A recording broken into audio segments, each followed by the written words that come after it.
yes turi mu gitondo cyo ku itariki zigera rwose nyamuneka kuri 19 z'ukwa 12 2025 ni amakuru tugarutsemo arebana n'umutekano politike na diplomasi kugira ngo tubapudetinge tubabwire uko situation ihagaze ku mirongo imbere ku rugamba ku kibuga cy'imirwano. Ivumbi ryatumutse rero ibintu byongeye gukomera by'umwihariko mu misozi miremire y'Iminembwe, ni nako situation ari hatari mu bice by'umujyi wa Uvira nyuma y'uko rwose hari ibice byaraye byumvikanyemo amasasu. Ngira ngo tugiye kuba twinjira mu makuru muri ano masaha by'umwihariko tubapudetinge tubabwire uko situation ihagaze, ariko mbere na mbere nyamuneka naho no kubanza gusuza abantu badukurikira bari mu bice bigiye bitandukanye, kuko ni abantu b'agaciro gakomeye cyane badukurikira rero bari mu gihugu cy'u Rwanda, ariko kandi bari mu gihugu cy'u Burundi, badukurikira bari Kenya, bari Tanzania, bari Malawi ndetse na South Africa.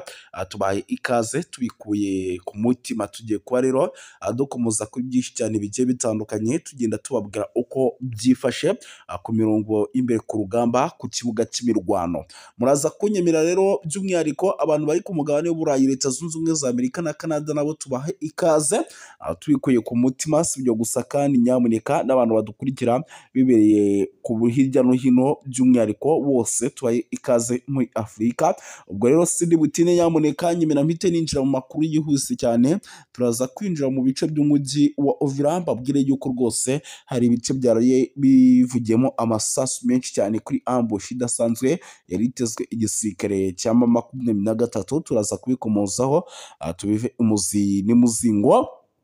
Bakunzi bacu inshuti z'akadasohoka, muraza kunyemera tugaruke gato ku makuru y'ibaturuka mu bice byo mu misozi miremire y'Iminembwe. Iminembwe bikomeje guhindura isura, bikomeje kuba ibindi. Iminembwe kugeza magingo aya na n'ubu abarundi batari kuva ku izima bagikomeje kwataka defense za M23. Turaza kuba tubikomozaho tubabwira uko byifashe. Turaza gusimbukira mu bice byano by'umwihariko Mikalati ahitwa Nyamara, tubabwire uko bimeze dore yuko ari byo bice bikomeje kugenda bigaragaramo imirwano ikomeye cyane. Turaza kuba tubapudetinga 5 kuri 5. Muraza kunyemera dusimbukire mu bice byano muri teritwari by'umwihariko ya Mwenga, tubapudetinge tubabwire uko situation ihagaze Mwenga. Amakuru akomeje kugenda by'umwihariko aba menshi cyane, ndetse ibintu bikomeje kugenda bikomera binahindura isura. Turaza kubikomozaho. Turaza kugaruka mu bice bigiye bitandukanye tugiye tubapudetinga tubabwira uko byifashe, kuko nicyo kintu kiba cyatuzinduye nyamuneka. Turaza kuba dusimbukira mu bice bya hano muri teritwari by'umwihariko ya Masisi, tubapudetinga tubabwira uko situation ihagaze i Masisi ahitwa za Muheto. Hari amakuru menshi akomeje kugenda haturuka, turaza kuba dukomozaho. Turaza kugaruka by'umwihariko mu bice byano muri za Mpanamo, tubabwira amakuru menshi arebana n'umutekano politike na diplomasi. Turaza by'umwihariko rero kubabwira Mpanamo urugamba rwaraye rubereyeyo, rukaba ari urugamba bamaze gusiga igisirikare cya M23 cyitwaye neza cyane, aho cyaje gukubita bikomeye ingabo za Repubulika ya Demokarasi ya Kongo FARDC. Inteko nshinga rero y'amategeko y'u Burayi yashinjije u Rwanda gutesha agaciro amasezerano ayo Washington DC. Turaza kubyinjiramo. Turaza kubabwira yuko nyamuneka kandi ibintu bikomeje kugenda biba bibi cyane. Ifungurwa ry'inzira igana Uvira ritanga icyizere gishya ku baturage bari bamaze igihe barahunze. Ibintu byongeye kugenda bigaruka mu buryo. Tuze kubabwira yuko Kinshasa abakozi bakoze imyigaragambyo basaba imishahara yabo yari imaze igihe badahembwa. Turaza kuba dukomoza kuri byinshi cyane bigiye bitandukanye, tugende tubapudetinga tubabwira uko byifashe ku mirongo y'imbere ku rugamba, kuko nicyo kintu kiba cyatuzanye muri rusange. Turaza kugaruka mu bice bigiye bitandukanye, tugende tubapudetinga tubabwira uko byifashe. Nk'ubu tuvugana mu nyemere mbabwire yuko abantu badukurikira bari muri teritwari ya Walikale, nyamuneka ibintu bije gukomera i Walikale. Ivumbi rikomeje gutumuka muri teritwari ya Walikale. Amakuru mfite nuko rwose ngo igisirikare cya M23 kirimo kirakora buri kimwe cyose kugira ngo gikomeze kwigarurira bimwe mu bice bigiye bitandukanye by'umwihariko birimo FDL ndetse na Wazalendo. Turaza kubabwira yuko kandi Masisi nanone rwambikanye hagati ya M23 na Wazalendo ahitwa Kinyumba. iyi operasiyo turaza kuba tuyinjiramo tuze no kugaruka by'umwihariko warikare tubabwire yuko icyoba ari cyose nyuma y'uko FDL ibonye ubufasha abantu batangiye gutitira batangiye kugira ubwoba. Gatanu kuri gatanu rero nyamuneka utari wakora subscribe nta kindi usabwa ikore kugira ngo amakuru n'ibiganiro nk'ibi tujye tugenda tubibanamo mu buryo bwihuse cyane. Gusa nta nubwo ndi butinde kuko ndaza guhita nkubita mbangura aya makuru nyinjiremo mu buryo bwihuse, nyemera mite nyinjiramo mu buryo bwihuse cyane, by'umwihariko mite mera kuri ino nkuru idasanzwe by'umwihariko hagezeho mu kanya gato kashize anyishyamba za Wazalendo zishyigikiwe na FARDC zongeye gucekerana bikomeye na M23 mu mirwano ikomeye cyane mu ntara ya Kivu y'Amajyaruguru nk'uko amakuru aturuka ahabeye imirwano abivuga. Ibitangaza rero makuru iri kugenda bibigarukaho nabyo, gusa ngo inyeshyamba zimaze ukwezi zitekaje ibirindo by'ikinyumba ni mu birometero 10 rero uvuye ahitwa Nyabiyondo ku muhanda wa Pinga, zagabye ibitero rero ku birindiro bya Wazalendo kugira ngo zisubize umudugudu, ariko birananirana nk'uko amakuru akomeje kugenda abyemeza. Wazalendo rero ivuga ko yahagaritse igitero cy'inyeshyamba. AFC M23 rero imaze iminsi yishubije ahitwa Nyabiyondo nyuma y'imirwano ikaze. Ku gicamunsi rero cyo ku munsi w'ejo biravugwa yuko ikinyumba hari hatuje kandi hagenzurwa na Wazalendo, nacyo uruhande rwa AFC M23 rurabivugwaho. Ubwo bishatse kuvuga yuko ibice n'ubundi bikigenzurwa n'icyitwa Wazalendo, katanyama rwose arizo zikomeje kugenda zihagenzura mu buryo bukomeye cyane. Ikindi rero gikomeje kugenda kigaragara ku mirongo y'imbere ku rugamba, turaza no kugenda tubyinjiramo nyibira nkubwire yuko kugenda bikara. Impamvu nkubwira ni ibintu bikomeje kugenda bikara, nyamuneka itegeko nshinga ryicaye rirasesengura ryinjira ku bintu bikomeje kugenda biba, by'umwihariko bivuga ko ngo igihugu cy'u Rwanda gishobora kuba cyararenze ku masezerano mu mujyi wa Strasbourg mu Bufaransa. Inteko nshinga amategeko y'umuryango w'abibumbye w'ubumwe bw'Uburayi iyo yateraniye mu nama idasanzwe yihariye ku kibazo gikomeje kuzahaza umutekano n'ubutabazi mu ntara ya Kivu y'Amajyaruguru no mu ntara ya Kivu y'Amajyepfo. Ni mu burasirazuba rero bwa Repubulika Iharanira Demokarasi ya Kongo. Iyo nama yabaye rero nyuma y'ifatwa ry'umujyi wa Uvira n'ihuriro rya Alliance Fleuve Congo. Iyo nama yari iyobowe na Depite Hadani Jose Jean Vitamani Umubirigi, akaba umuperezida w'intumwa nshinga amategeko y'Uburayi mu nteko ihuriweho n'umuryango w'abibumbye EU. Yagarutse rero ku kwiyongera gukabije kw'imirwano, ananenga cyane kutubahiriza amasezerano y'i Washington DC, ashinja u Rwanda gukomeza gushyigikira umutwe wa M23 ni mu buryo nk'uko yabivuze, by'umwihariko ngo bibangamira inzira y'amahoro mu karere. Mu ijambo rero rye yagaragazaga ko amarangamutima akomeye. Depite Vagtamansi yagize ati birababaje kongera guhamagaza inama, ikibazo cy'umutekano gikomeje kugenda kirushaho kuba bibi cyane mu burasirazuba bwa Repubulika ya Demokarasi ya Kongo, nubwo amasezerano by'umwihariko nubwo amasezerano i Washington DC yashyizweho imikono ntiyahagaze neza, ahubwo yarushijeho gukaza umurego. Mu minsi mike ishize umujyi rero wa Uvira wigaruriwe n'umutwe wa AFC M23, bitera impungenge zikomeye umutekano w'akarere kose. Yongeyeho kandi ko raporo zitandukanye zagaragaza ikoreshwa ry'indege zitagira abadereva za drone n'ibikorwa bya gisirikare bya AFC M23 n'ababashyigikiye. Akomeza avuga ko kandi ibitero byaba byarambutse bigana ku butaka bw'u Burundi. Yanashimangiye yuko kandi ibikorwa bishyira akarere mu kaga k'intambara ishobora kwaguka. Asaba umuryango w'ubumwe bw'Uburayi gukoresha ingufu za politike n'iz'ubukungu mu guhagarika iyo mirwano. Iyo nama rero yanitabiriwe kandi n'abanyekongo b'abanyamahanga, by'umwihariko abatanga ubuhamya ku ngaruka z'intambara zikomeje kugenda zifata indi ntera Uvira, ikaba ari intambara rero ikomeje kugenda ibera mu burasirazuba bwa Repubulika Iharanira Demokarasi ya Kongo, na n'ubu tuvugana igikomeje muri rusange.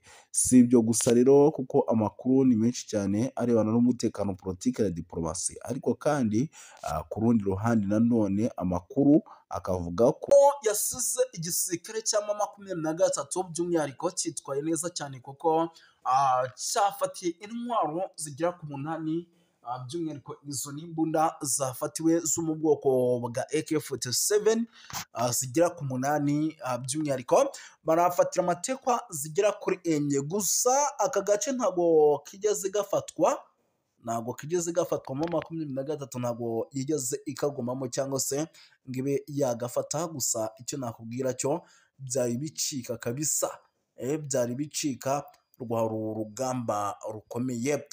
Yes, no kuvuga ngo rero rwari urugamba rukomeye cyane, ariko nanone ku rundi ruhande nubwo rwari urugamba rukomeye, amakuru mfite nuko rwanagoye M23 kuko nayo yahatakarije abasore bagera kuri 2 nyamuneka, yahatakarije abasore bagera kuri 2 mu gihe yahitanye abagera ku 8. Birumvikana yuko iyo mibare ni imibare iba ari myinshi cyane hagati ku mpande zombi. Yes, no kuvuga ngo rero nyamuneka si byo gusa kandi na n'ubu tuvugana isaha ku isaha urugamba rushobora kuza gukomeza gufata indi ntera, kuko nta gutuza guhari, by'umwihariko hagati ya M23 ndetse n'igisirikare cya FARDC. Munyemerere rero by'umwihariko mbabwire uko situation ihagaze mbere yo kugira ngo twerekeze n'ahandi. Mbabwire uko situation ihagaze no mu bindi bice, mbabwire icyo M23 irimo iratangaza. M23 yatangaje icyatumye iva muri Uvira, inashimangira umutekano w'abaturage. Bitubanze nabyo tubikomozo turebe. No kuvuga ngo n'umuyobozi w'umutwe wa M23 bamwita Bertrand Bisimwa yatangaje ko uwo mutwe udafite gahunda yo kuva mu mujyi wa Uvira no mu nkengero zawo mu gihe ibisabwa byawo bitarashyirwa mu bikorwa. Navuze yuko kandi cyihutirwa kurusha ibindi ari ugushyira imbere umutekano w'abaturage n'inyungu zabo. Anashimangira ko ibyo ari byo shingiro ry'ibikorwa byose. Uwo mutwe kandi uri gukorera by'umwihariko muri ako karere. Mu magambo Bisimwa rero yagaragaje ko M23 itifuza intambara idafite icyo imariye abaturage, ahubwo avuga ko igamije gukemura ibibazo. Anavuga ko kandi bimaze igihe byirengagizwa. Yanongeyeho kandi ko umutekano usesuye n'uburenganzira bw'abaturage ari byo bigomba kubanza kwitabwaho mbere y'uko hagira icyemezo cyo kuva mu mujyi wa Uvira. Uyu muyobozi kandi yanavuze ko ibisabwa n'umutwe wa M23 bijyanye no kuganira mu buryo burambuye bwo kugarura amahoro n'ituze. Aranenga ubuyobozi bwa leta ya Repubulika ya Demokarasi ya Kongo ko budashyira mu bikorwa amasezerano n'ingamba zagiye zemeranwaho.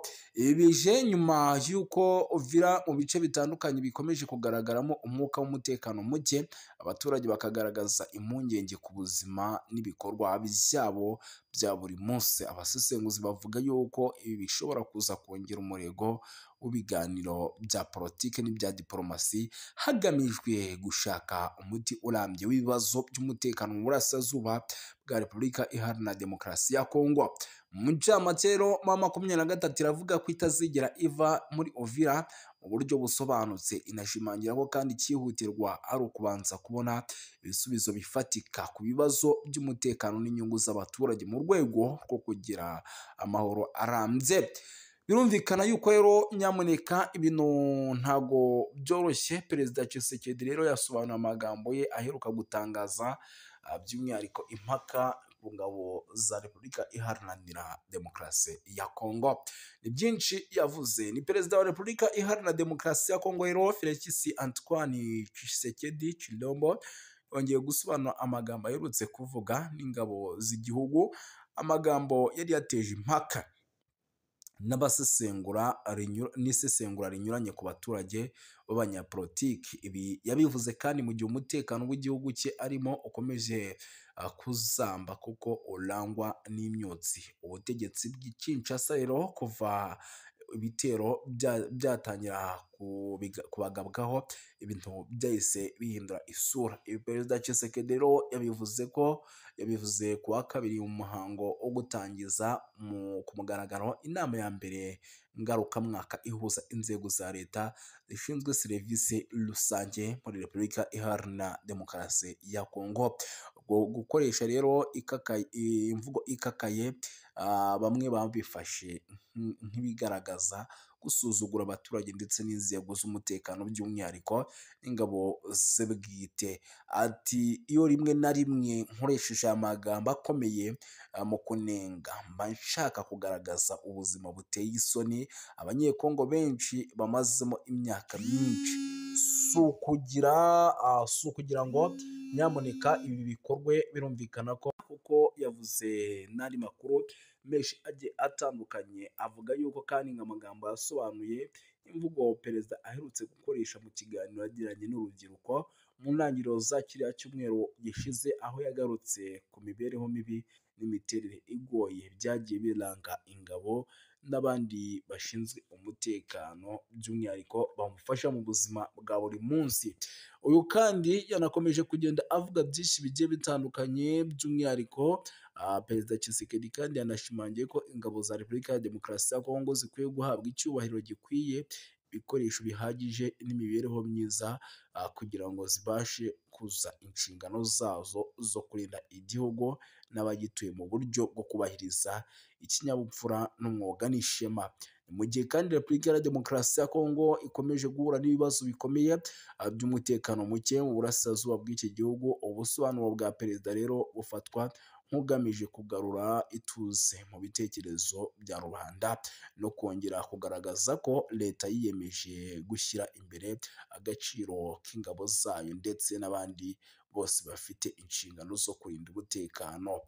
Iyi ngingo kandi yongeye kugaragaza ihurizo rigira riti hagati y'imvugo za politiki uko zisobanurwa mu ruhame n'ingaruka zishobora kugira ibibazo ku gihugu kirimo intambara n'igitutu ku miryango mpuzamahanga.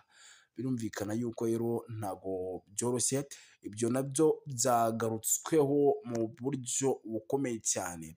Ingabo z'u Burundi rero ahitwa mu misozi ya Fizi, nyamuneka ibintu ntabwo byoroshye. Abaturage bahatuye rero bari kubwira itangazamakuru ko ngo ingabo z'u Burundi ngo zikwinjira mu bibogobogo mu masaha ya nimugoroba zinyuze mu nzira zisanzwe zikoresha. Umwe mu baduha amakuru rero yagize ati ingabo z'u Burundi zari ziherutse kumanuka Ibaraka zihunga imirwano hariya za Ndondo, none zongeye kugaruka hano mu bibogobogo mu masaha ya nimugoroba, nibwo bari kugenda bagaruka muri rusange. Abaturage rero by'umwihariko bahatuye nibyo bari kugenda batangaza. Ayo makuru akomeza avuga yuko kandi ngo izi ngabo zitari zonyine, kuko ngo zerekejwe n'abarwanyi bo mu mutwe wa Gumino uyobowe n'uwitwa Munangantama n'uwitwa Fudeko, aho bivugwa ko nabo ngo bazamutse bava Ibaraka. Uyu kandi mu gusubira bibogobogo kw'ingabo z'u Burundi, ibyo biteje ibibazo impande zombi, byanateye impungenge zikomeye abaturage bahatuye bibaza imyitwarire yabo ishobora kuza kubasubiza mu ntambara nshyashya. Ni mu gihe kandi hari hamaze agahe gato hari agahenge.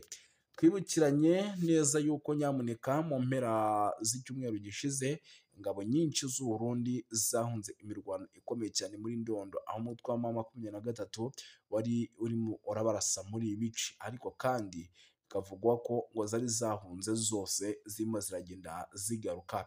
Si Ndondo gusa rero ingabo z'Abarundi zahunze, kuko andi makuru agaragaza ko hari n'izindi ngabo z'u Burundi zavuye mu bice bigiye bitandukanye no mu nkengero za Minembwe nyuma yo gutsindwa mu mirwano yahabereye.